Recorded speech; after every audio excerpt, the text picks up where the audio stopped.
napakaganda ng ating inang kalikasan, hindi ba?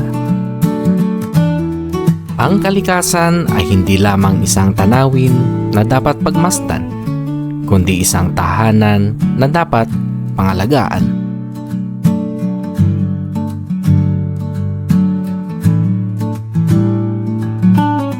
Sa bawat puno,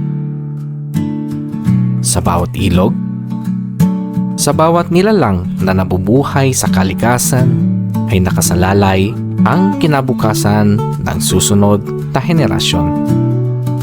Tayo ang tagapangalaga ng mundong ito at ang ating mga aksyon ngayon ang uhubog sa mundo ng ating mga anak at apo. Piliin natin ang pag-ibig sa kalikasan, piliin natin ang responsibilidad, piliin natin ang pag-asa.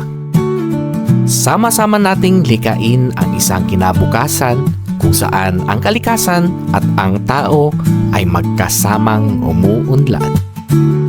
Papayag ka bang sirain nila ang kalikasan, ang ating tahanan, para sa pansamantalang kita at kapakanan ng iilan lamang?